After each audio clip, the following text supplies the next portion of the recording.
marcher. Ça a l'air d'être compliqué.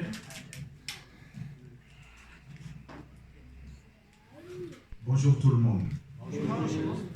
Et avant de faire la prédication, je voudrais, parce que c'est la première fois de cette année que je passe ici, à l'église, j'ai décidé que toutes les églises que je verrai en janvier, je leur dirai meilleurs vœux pour 2024.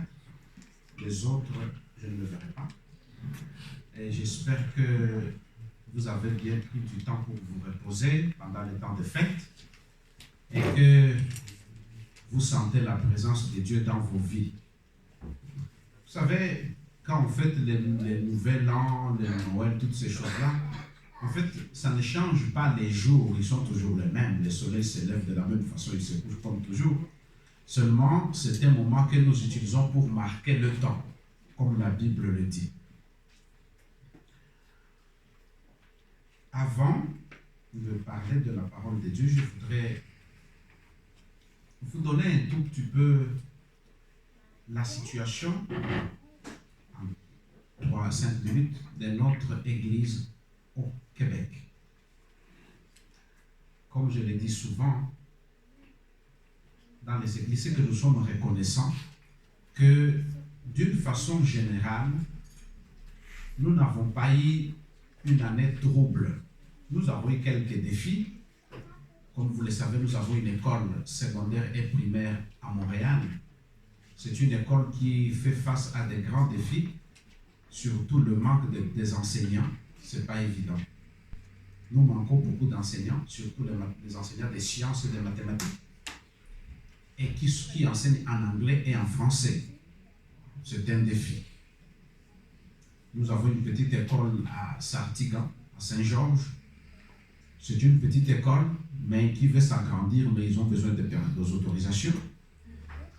Nous avons d'autres défis, c'est-à-dire la cohabitation des membres d'église. Il y a des gens qui arrivent au Québec, qui ont la nostalgie de faire les églises comme ils étaient chez eux, et qui ne comprennent pas qu'on est au Québec. Et parfois, les uns pensent que ceux qui sont ici ne sont plus suffisamment chrétiens ou spirituels. Et ça fait des conflits, des chocs des cultures. Nous avons même des défis au niveau de trouver des pasteurs, c'est-à-dire des pasteurs qui peuvent s'adapter au contexte du Québec. Vous savez, ce n'est pas évident d'être pasteur dans une église où on a des gens qui viennent de 10 nationalités différentes et qui avaient une façon d'adorer.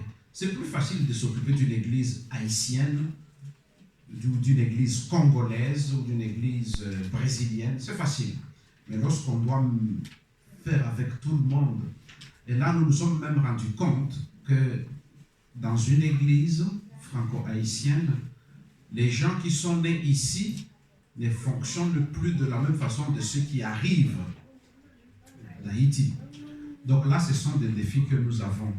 Or, nous n'avons pas de l'argent pour multiplier le nombre d'églises selon les désirs des gens. Et nous avons un grand souci au niveau de l'évangélisation. C'est-à-dire qu'on n'arrive plus à rendre témoignage de ce que nous croyons. C'est-à-dire que les gens aiment beaucoup plus rester entre eux. Ça se reflète même au niveau des bâtiments.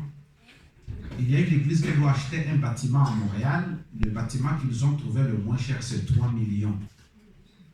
Et on leur posait la question, est-ce que vous allez acheter un bâtiment pour que vous y alliez seulement le samedi de 9h à 15h? Est-ce que c'est un bon investissement de mettre 3 millions dans un bâtiment qu'on fréquente une fois par semaine? C'est une question. Ça n'a pas de sens. Mais il faut continuer.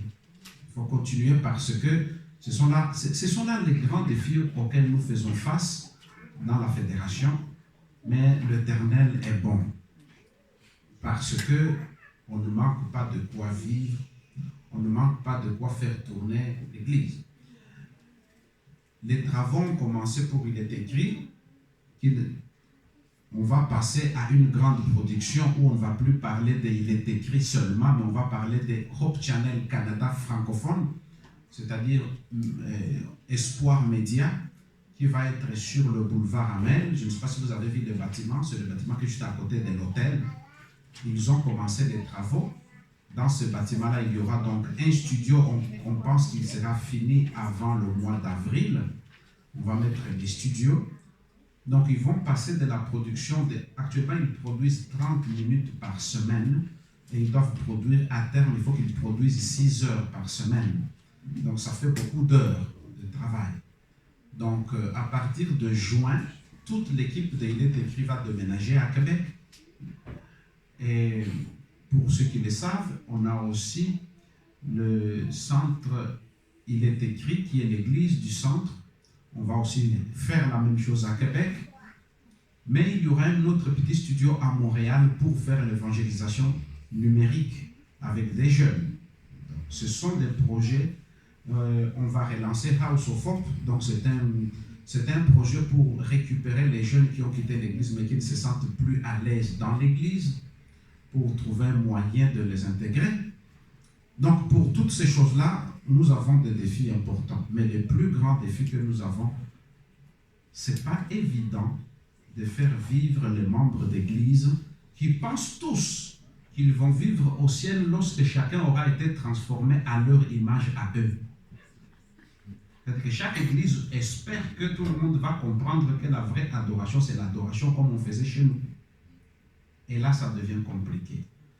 Et je vous demanderai donc de prier pour ça, pour que le Seigneur nous aide à grandir. Dernière chose, ces derniers temps, nous avons constaté que ça devient de plus en plus difficile, parce que dès qu'il y a de petits problèmes dans l'Église, les gens ont tendance d'aller en justice. Et nous étions surpris de constater qu'il y a des gens qui nous disent, qui nous envoient des lettres à la fédération. Nous vous donnons 10 jours, si vous ne réagissez pas, c'est un avocat qui vous écrira. Et puis après, on reçoit des lettres d'avocat. Parce qu'il y a eu un conflit dans l'Église qui n'a pas été résolu. Et ce conflit-là a tourné dans des choses graves.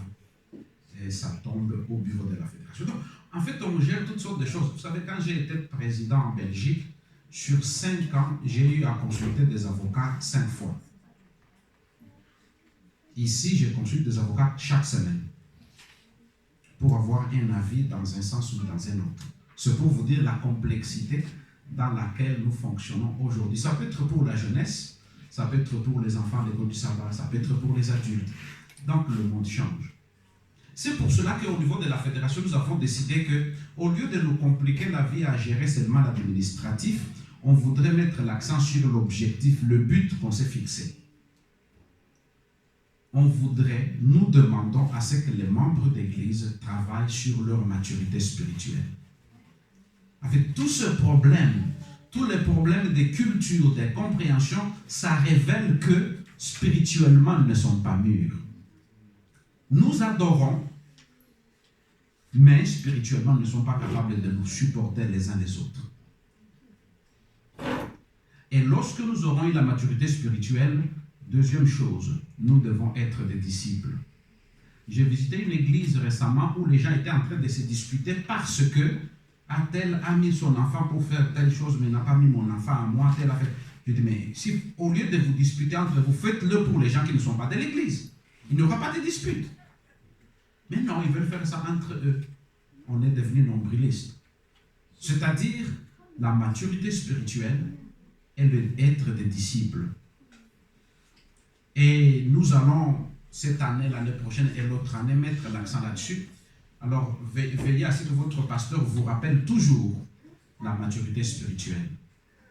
Et qu'il vous rappelle la maturité spirituelle qui va agrandir lorsque vous êtes des disciples de Christ. Parce qu'il n'y a aucune église qui grandit lorsqu'elle va passer du temps à tourner autour d'elle-même. Par exemple, dans votre église, lorsque vous aurez fini de tourner entre vous, vous allez vous rendre compte que ce n'est pas suffisamment québécois ce que vous faites, ce n'est pas suffisamment congolais, ce n'est pas suffisamment haïtien, ce n'est pas suffisamment ivoirien, ce n'est pas suffisamment brésilien, et ça va créer des petits groupes qui ne signifient rien. Mais lorsqu'on grandit spirituellement, on devient une seule personne en Christ. Je ne sais pas si vous avez remarqué que même dans nos 10 jours de prière, le 10e jour, ça terminait avec cette notion de la spiritualité qui est tangible. Parce que nous avons l'impression que nous avons une spiritualité, mais c'est une idée virtuelle que nous avons dans la tête. Or, la Bible parle de la spiritualité concrète. Quand on est spirituel, ce n'est pas une vision, ce n'est pas un rêve, ce n'est pas un fantasme, mais c'est une réalité palpable. Est-ce que nous l'avons? Prions. Éternel Dieu notre Père, nous voulons te demander que tu nous apprennes à avoir cette spiritualité palpable et tangible.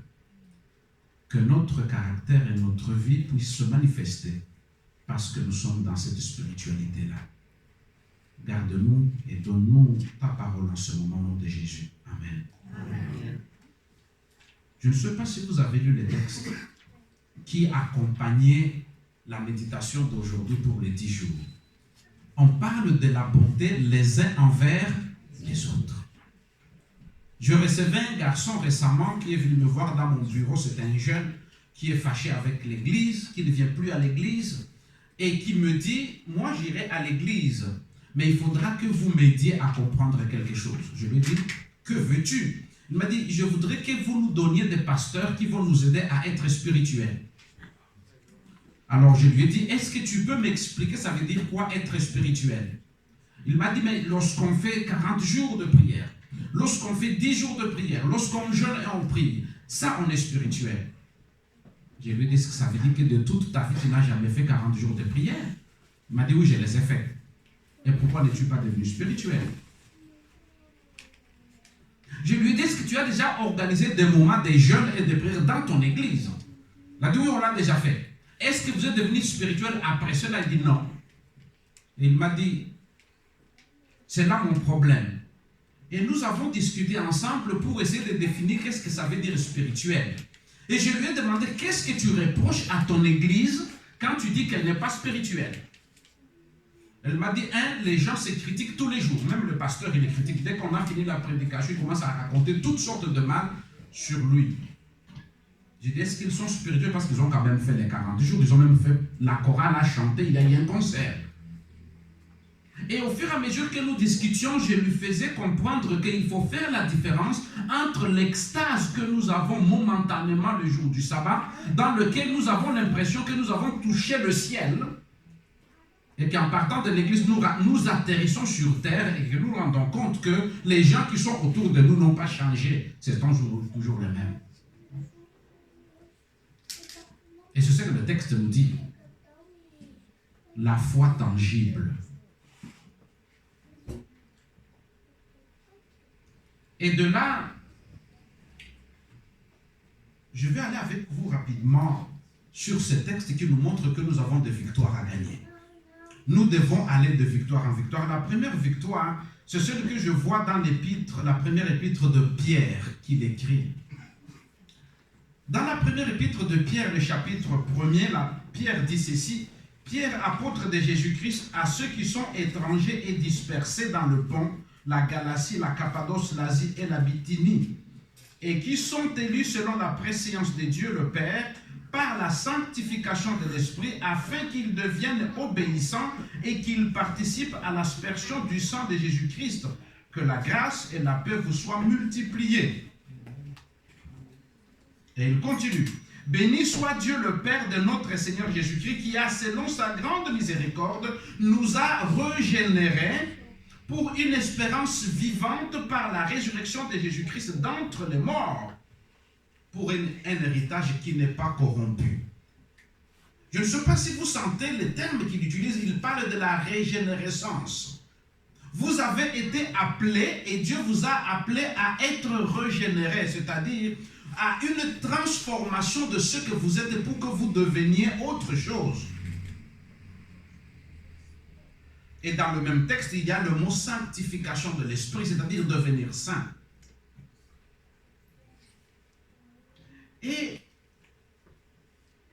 dans le verset 6, il parle des épreuves de la vie. Comment est-ce qu'on avance, mais on a des situations qui sont comme des obstacles. C'est-à-dire que nous avons décidé d'être enfants de Dieu parce que Dieu nous a fait grâce. Il y a un élément fondamental. C'est-à-dire que nous ne sommes pas les enfants de Dieu parce que nous avons le désir de l'être. Nous ne sommes pas enfants de Dieu parce que nous sommes bons. Nous ne sommes pas enfants de Dieu parce que nous sommes meilleurs. Nous sommes enfants de Dieu par la grâce et la miséricorde de Dieu. C'est-à-dire que nous n'avons absolument rien à faire valoir devant Dieu. Et notre caractère, et notre tempérament, et la réalité de notre vie de tous les jours nous démontrent que nous ne sommes pas dignes d'être enfants de Dieu. Et j'en ai pour preuve le fait que nous n'arrivons pas à nous supporter les uns les autres. Si nous n'arrivons pas à nous supporter les uns les autres avec notre caractère limité, avec notre vue limitée, à combien plus forte raison le Dieu du ciel va constater que nous sommes médiocres. Et pourtant, Dieu fait grâce par sa miséricorde. Et cette miséricorde-là, c'est comme le commencement. C'est-à-dire que nous ne pouvons pas entrer dans le schéma de la régénérescence que Dieu prépare pour nous si nous ne prenons pas conscience que nous étions quelque part médiocres et que nous entrons dans un processus qui va nous améliorer. Et dans cette amélioration-là, ce n'est pas quelque chose que nous pouvons acquérir en une journée, en un clin d'œil. C'est une question de toute notre vie. Et c'est là que nous avons besoin d'avoir de la victoire. Parce que laissés à nous-mêmes, nous allons être découragés. Je voudrais vous donner une parole de Ellen White qui dit: la plus grande chose que nous apporterons au ciel avec nous et sur laquelle nous devons travailler, c'est le caractère. Les louanges, on peut les faire. Les adorations, habillons-nous comme nous voulons, c'est beau et c'est agréable. Mais si avec cela, il n'y a pas modification et changement de notre caractère, notre spiritualité n'est pas tangible. C'est aussi simple que ça.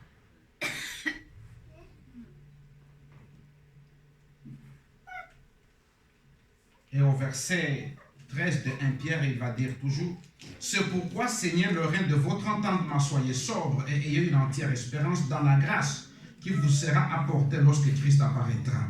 Comme des enfants obéissants. Et l'apôtre Pierre va utiliser l'image de l'enfant. Vous savez, les enfants sont magnifiques. En tout cas, du moins, les enfants qui nous appartiennent. Vous n'avez jamais vu un parent qui dit que son enfant est moche, qu'il a un nez qui n'est pas à la bonne place. Même si les autres parents trouvent que l'enfant n'est pas si extraordinairement beau, les parents s'agenouillent devant sa beauté. Et un petit sourire suffit pour qu'il passe une journée agréable. Parce qu'il y a un lien. Et la Bible utilise cette image-là de l'enfant, comme des enfants obéissants. Et vous savez, la maturité spirituelle ou notre croissance spirituelle, c'est l'image de l'enfant. L'enfant peut être magnifique, l'enfant peut être très beau, mais s'il reste toute sa vie enfant, cela devient un problème. Si au bout de 5 ans, 6 ans, l'enfant ne peut pas articuler ce qu'il dit, nous devenons inquiets parce qu'il faut qu'il se développe. Il faut qu'il grandisse. Il faut qu'il arrive à s'exprimer de façon compréhensible. Il en va de même pour la vie spirituelle. Nous devons connaître de progrès. Et lorsque j'arrive au chapitre 2 de 1 Pierre, là, Pierre essaie de définir qu'est-ce que ça veut dire grandir. Comment est-ce que nous avons notre spiritualité tangible? Voilà comment il dit. Rejetant donc toute malice et toute ruse, la dissimulation, l'envie et toute médisance. Rien que là, Pierre est en train de définir qu'est-ce qui caractérise la spiritualité tangible. Comme des enfants, nous avons reçu le salut par la grâce. Comme des enfants, nous devons grandir. Et en grandissant, voilà les caractéristiques que Dieu attend de nous. Remarquez, il dit, rejetant donc toute malice, toute ruse, toute dissimulation, toute envie, toute médisance. C'est-à-dire que nous allons progressivement, au fur et à mesure que nous connaissons Christ, nous allons enlever la médisance de notre façon de penser. Nous allons enlever l'envie. Nous allons enlever la dissimulation. La dissimulation veut dire nous devenons vrais et non pas hypocrites. J'ai rencontré quelques frères dans une église. Après avoir passé du temps avec eux, ils m'ont demandé qu'est-ce que tu penses de notre église. Je leur ai dit, il y a une chose que je voudrais que vous appreniez. cessez d'être gentil, soyez vrai. Ils m'ont dit, ça veut dire quoi? Il dit, mais vous souriez, mais vous pensez le contraire. Ce n'est pas un signe de maturité spirituelle. Le malice et les ruses. Lorsqu'on essaie de faire en sorte que toute chose puisse aller dans le sens de nos préférences, on n'est pas dans le processus de la maturité spirituelle. Et je me dis que lorsque nous allons grandir de façon que nous n'ayons plus de malice, des ruses, des dissimulations d'envie et toutes sortes de médisances, nous allons à ce moment-là sentir que la priorité qui est la foi va nous conduire vers cet épanouissement. Et l'apôtre Pierre propose le moyen d'y arriver. La première chose, désirez comme des enfants nouveau-nés les laits spirituels. Nous ne pourrons pas grandir si nous ne prenons pas le temps de prendre le lait spirituel. Et voilà comment il est décrit. Le lait spirituel pur. Le vocabulaire pur ici veut dire le lait qui n'est pas trafiqué, qui n'est pas artificiel. Si je prends l'image des enfants, c'est comme si l'apôtre Pierre est en train de dire nourrissez l'enfant au sein maternel et non pas avec du lait qu'on a fabriqué dans des laboratoires.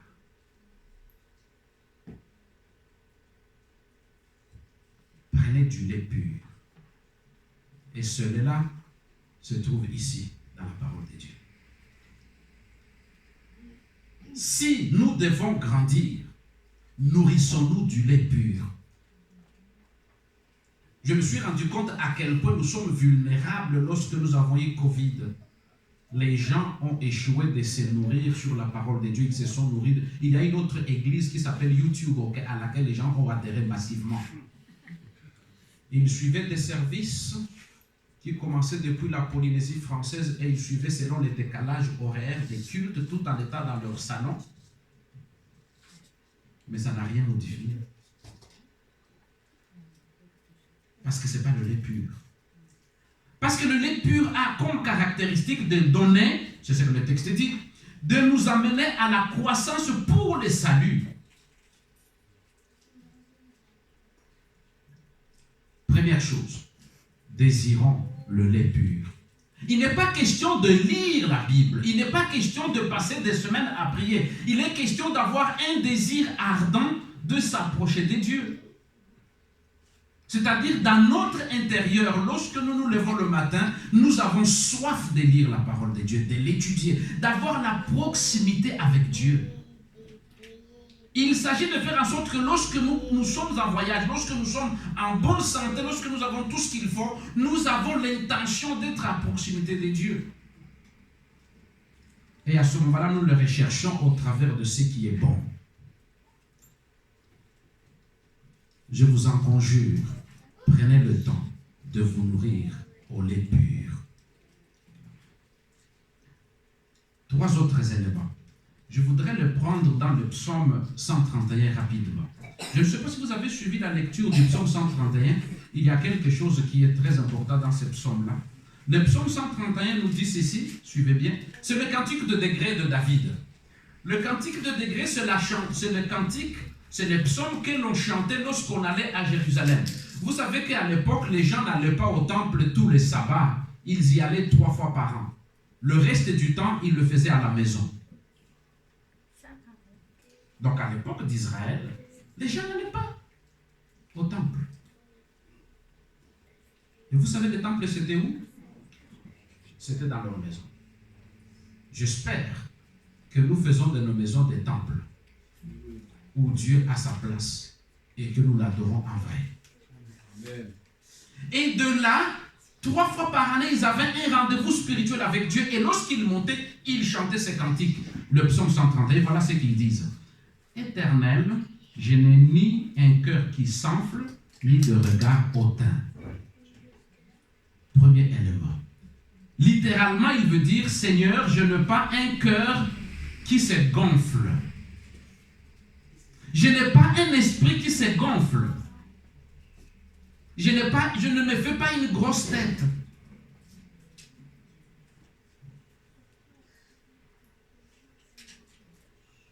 Et je n'ai pas un regard hautain. C'est-à-dire, je ne regarde pas les autres d'en haut, comme si moi j'étais plus élevé qu'eux. Et je ne m'occupe pas des choses qui me dépassent. C'est-à-dire que je ne passe pas mon temps à discuter du sexe des anges. Ça ne m'aide pas à grandir spirituellement. Il m'arrive des gens qui me posent des questions et puis je leur dis, mais en quoi est-ce que cette question-là va t'aider spirituellement? Je dis, mais moi je ne veux pas faire de la torture intellectuelle juste pour mon plaisir intellectuel.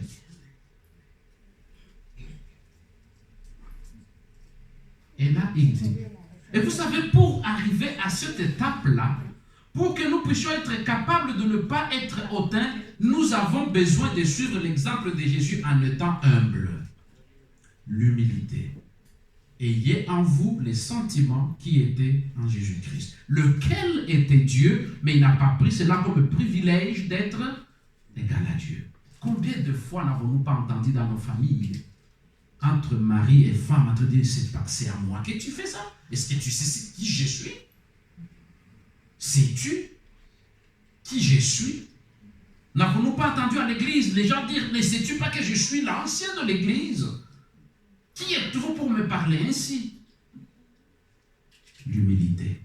Je n'ai pas une tête qui se gonfle.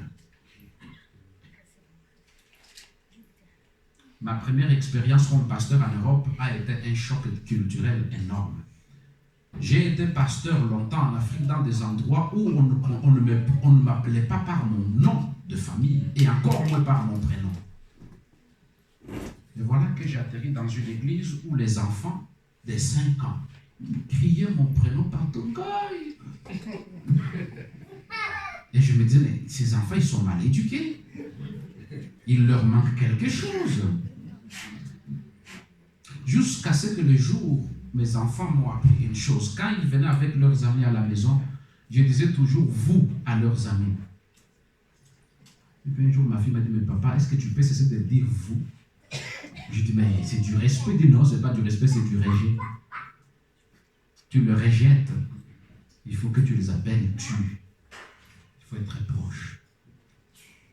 L'orgueil du nom et du prénom est descendu d'un cran. Je me suis ajusté. Et en fait, on m'a même dit, le respect ne se trouve pas dans le fait qu'on t'appelle pasteur, parce que mon fils m'a dit, mais toi, papa, soit tu es naïf, soit tu es indulgent. Ce n'est pas parce qu'on t'appelle pasteur qu'on te respecte, parce que tu ne sais pas ce qu'on dit de toi après. Mais vous savez, mes amis, pour que nous puissions considérer toutes ces choses-là, nous avons besoin de l'humilité. C'est l'apôtre Paul qui nous dit, je considère que les autres sont au-dessus de moi. Et pendant que je traite tout le monde, j'essaie de faire en sorte que je ne puisse écraser personne. Je ne considère pas seulement mon propre intérêt, mais je considère aussi l'intérêt des autres. Et c'est ce que David a vécu lorsqu'il avait l'opportunité de tuer Saül, ce roi qui le persécutait. Il a dit, je ne peux pas toucher à loin de l'Éternel. Et pourtant, il en avait l'opportunité. Ah, combien de fois serais-je heureux de frotter mes mains en disant que le Seigneur m'a livré mes ennemis et c'est le temps de régler les comptes avec eux. Mais David a dit, Seigneur, épargne-moi de toucher à celui que tu as oint. Prions que le Seigneur fasse en sorte que nous n'ayons pas de cœur et de tête enflées. Deuxième élément.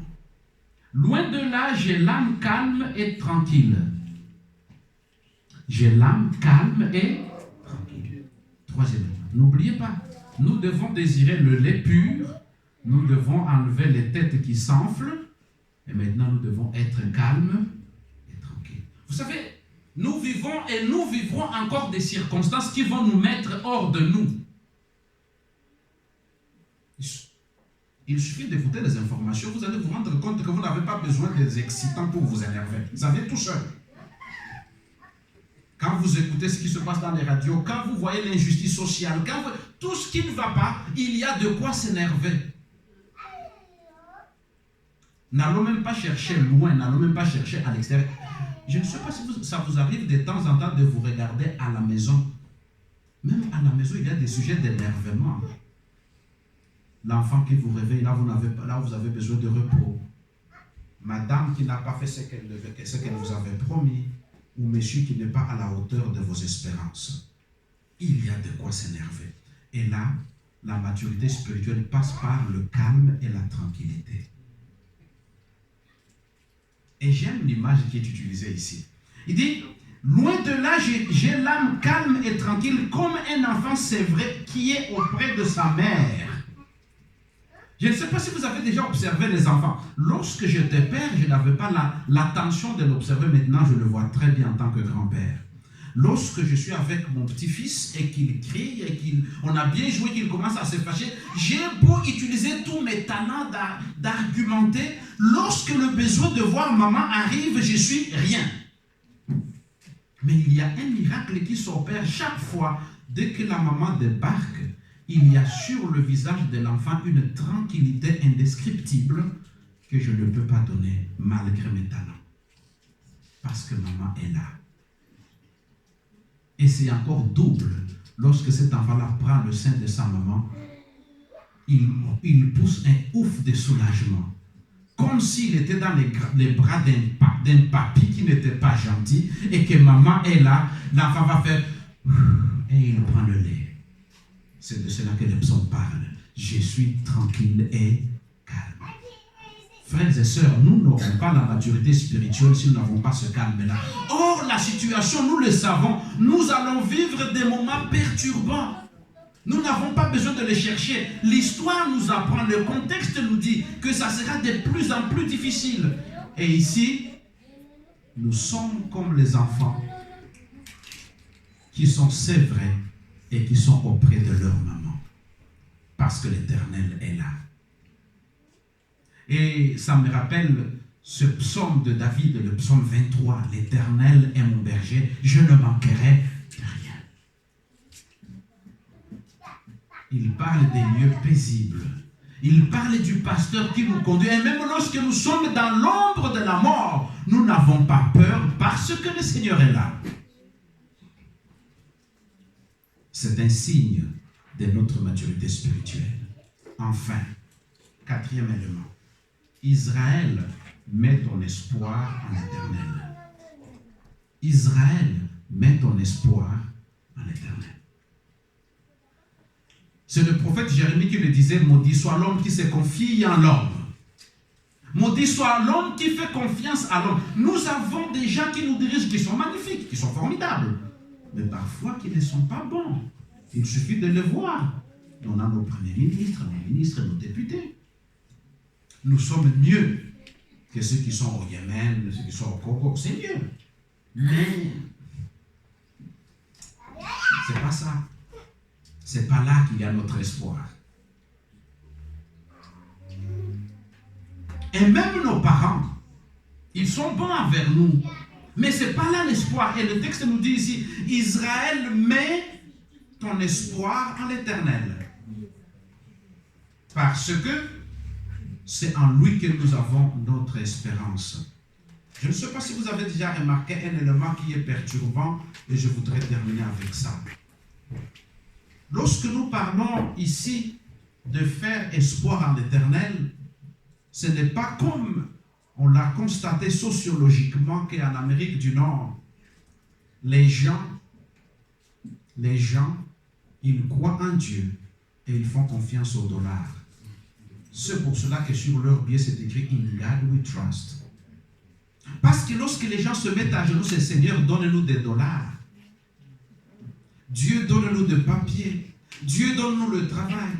Mais le texte il est en train de nous dire toutes ces choses-là, Dieu d'avance qu'il va vous les donner parce que vous êtes ses enfants. Regardez les oiseaux, regardez toutes ces choses-là. C'est pour cela que la seule chose qui est notre espérance, ce n'est ni les dollars, ni le Québec, ni le Canada, ni l'Amérique du Nord. Notre espoir, c'est l'Éternel. Mes chers amis, si nous ne désirons pas le lait pur,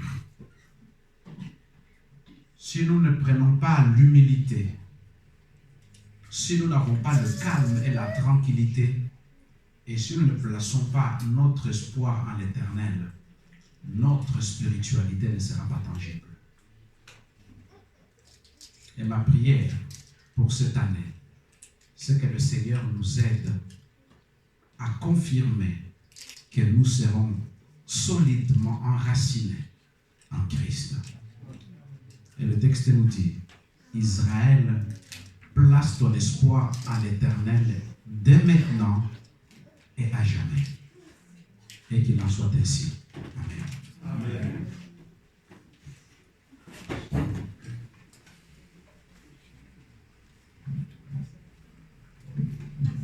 Merci Dieu d'amour pour ce beau message. Merci Pasteur Tiala. Merci à chacun de vous, visiteurs. Donc que le Seigneur vous bénisse.